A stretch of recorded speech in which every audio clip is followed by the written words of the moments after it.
विद्यार्थियों, हमने आपके लिए बताया था कि कुछ शब्दावलियों के बारे में हम चर्चा करेंगे। कुछ शब्दावलियों के बारे में हम चर्चा करेंगे कि जो आंत्र है या हंडाल है, उनमें कुछ शब्दावली हैं, कुछ टर्म है जो सामान्यतः पूछी जाती हैं एग्जाम में। एक नंबर में, 2 नंबर में, 1.5 नंबर में पूछी जाती हैं, तो उनके बारे में हम चर्चा करते हैं। तो सबसे पहले हम ये बताएंगे आपको कि जो पशुओं में पाई जाने वाली जो आमाशय है वो कंपाउंड आमाशय रहता है। आपने देखा होगा पशु जुगाली करके वापस ले आते हैं भोजन को चबाने के लिए, तो वो जो प्रक्रिया कैसे संपन्न होती है, उस प्रक्रिया पर न जाकर हम केवल वो एक ऐच्छिक क्रिया है, हम केवल ये देखेंगे कि आमाशय के कौन कौन से पार्ट उनमें पाए जाते हैं जो इस प्रक्रिया के लिए जिम्मेदार हैं। और एक देखेंगे हम मलत्याग, जिसे डेफेकेशन बोलते हैं, जैसे क्या बोलते हैं डेफेकेशन, मलत्याग देखेंगे। और एक देखेंगे समलभोजिता और विष्टा दुर्गंध इसके कारण है। और एक देखेंगे स्वांगीकरण, एसिमिलेशन। ध्यान रखनी है, इन 3-4 टॉपिकों पर हम चर्चा करेंगे। तो सबसे पहले देखते हैं हम कंपाउंड आमाशय जो कि पशुओं में पाया जाता है। तो इसके 4 भाग रहते हैं। तो सबसे बड़ा भाग रहता है रूमेन या पंच, जो सबसे बड़ा भाग है। अब इसके बाद आता है रेटिकुलम, जिसे हनीकॉम्ब भी कहते हैं, इसका दूसरा नाम हनीकॉम्ब है। इसके ऊपर ईसोफेगस रहती है।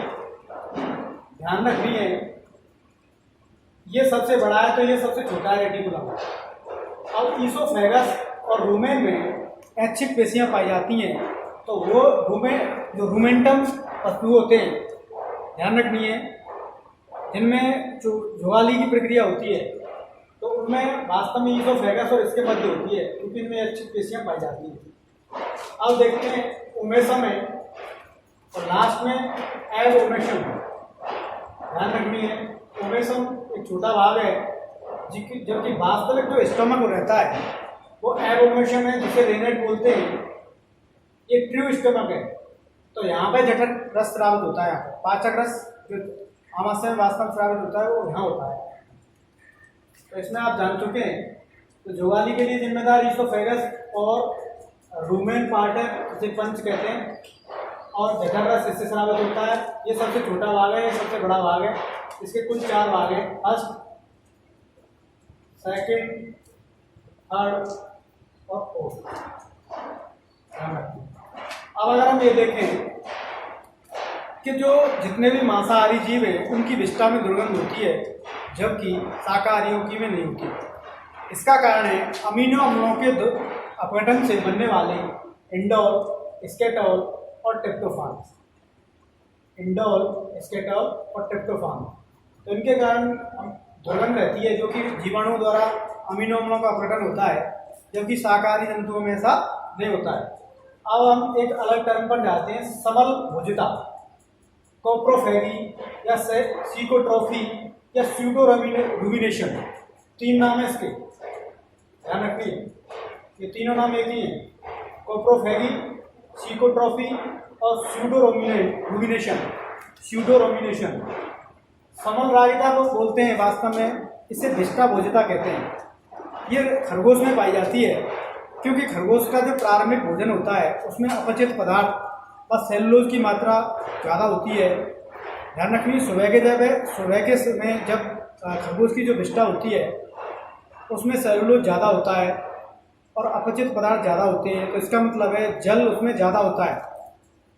तो इस जल की कमी को, जल ज़्यादा बाहर निकलेगा बॉडी से तो हानिकारक अवस्था उत्पन्न हो जाएगी।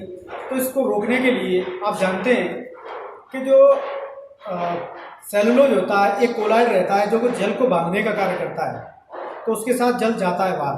तो इसी प्रक्रिया को बचने के लिए कि जल बाहर न निकल जाए और सेलुलोज के पूर्णतः पाचन के लिए, तो क्या करता है खरगोश, उस विष्ठा को दोबारा ग्रहण कर लेता है। तो उस दोबारा ग्रहण करने की प्रक्रिया को क्या कहते हैं, सीकोट्रोफी या कैप्रोफेगी कहते हैं।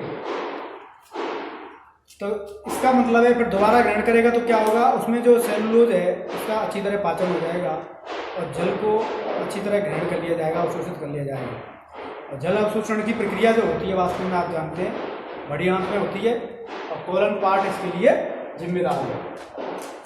अब अगर हम देखें मल त्याग, डेफिकेशन, ध्यान रखनी है डेफिकेशन की प्रक्रिया वास्तव में तंत्र का प्रतिवर्त है, ये न्यूरल रिफ्लेक्स है, तंत्र का प्रतिवर्त है। अगर आप इसमें देखेंगे, ध्यान रखिए, तंत्र का प्रतिवर्त है मल त्याग जिसे डेफिकेशन बोलते हैं। अलग टर्म है, ध्यान रखिए, पहली ये हो गई, दूसरी, तीसरी। तो ध्यान रखिए जैसे मल कोलन के सिग्मोइड पार्ट में पहुंचता है, सिग्मोइड वो पार्ट होता है जो कि मलाशय और कोलन के बीच में होता है, सिग्मोइड कोलन कहते हैं उसे। तो वो जैसे ही मलाशय में पहुंचता है मल, तो एक प्रतिवर्त पैदा होती है जो कि मल आप जानते हैं मलाशय भित्ति पर दबाव डालता है, जिससे एक प्रतिवर्त पैदा होता है जो तंत्रिका तंत्र को जाता है, जिससे क्या है एक तरीके से मल त्यागने की इच्छा होती है। और ध्यान रखने इसमें दो प्रकार की पेशियां काम करती हैं, आंतरिक और बाहरी। ध्यान रखनी है बाहरी पेशियां ऐच्छिक होती हैं जबकि आंतरिक पेशियां अनैच्छिक होती हैं। लेकिन नवजात शिशु में बाह्य अवरोधनी पेशी ही कार्य करती है। इसका मतलब है उसमें जो तंत्रिका का प्रतिवर्त होता है उसमें उसकी आवश्यकता नहीं रहती है, तो प्रतिवर्ती क्रिया की इसमें आवश्यकता नहीं रहती बच्चों में।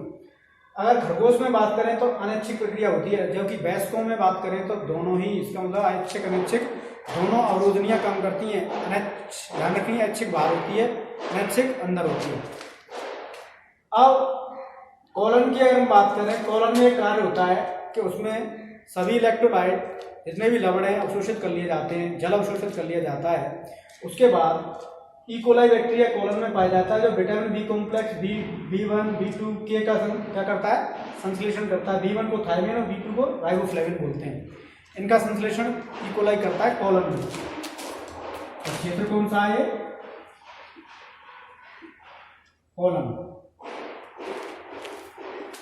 इसके अलावा फेरस व कैल्शियम आयनों के उत्सर्जन में भी कोलन मदद करती है। अब अगर हम देखें स्वांगीकरण,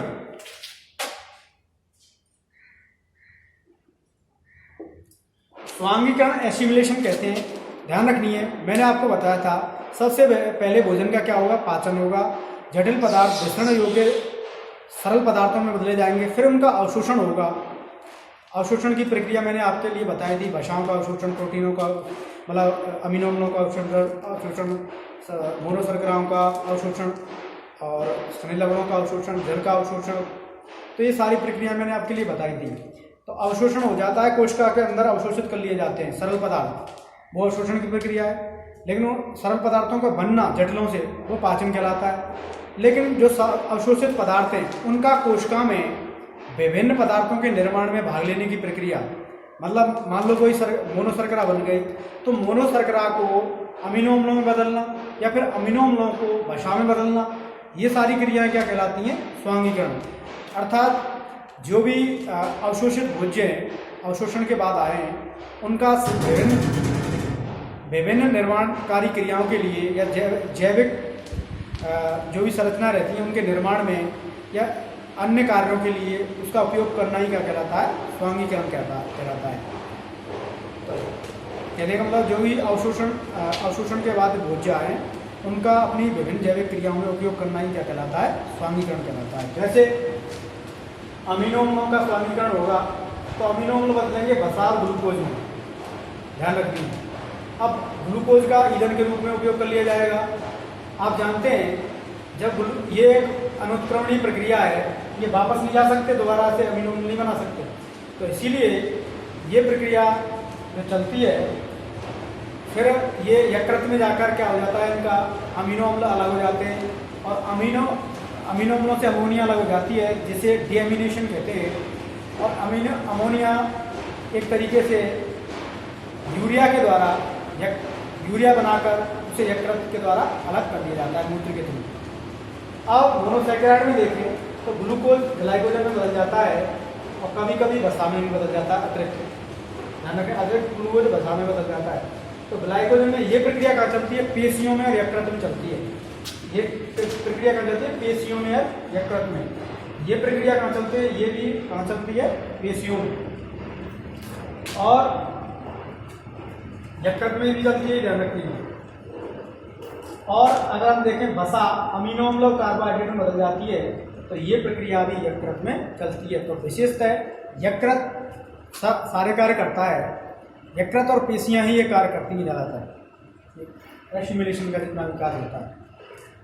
तो बच्चों आपने यहाँ पे कंपाउंड आमाशय, विष्टा दुर्गंध, समलभोजिता, मल त्याग, डिफेकेशन, एसिमिलेशन, स्वांगीकरण का अध्ययन किया, जो कि विभिन्न शब्दावली थी।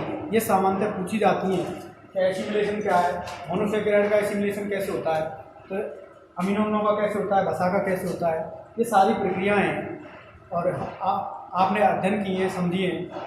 अब ये टॉपिक यहीं समाप्त होता है और कभी टाइम होगा तो हम एक तरीके से एक अलग टॉपिक है, जैसे आप जानते हैं विटामिनों को पढ़ने में वैसे सिंपल है लेकिन थोड़ा सा पढ़ लेना ज़रूरी है, कभी कभी आ जाते हैं। तो बच्चों इस टॉपिक को यही समाप्त करते हैं। Thank you.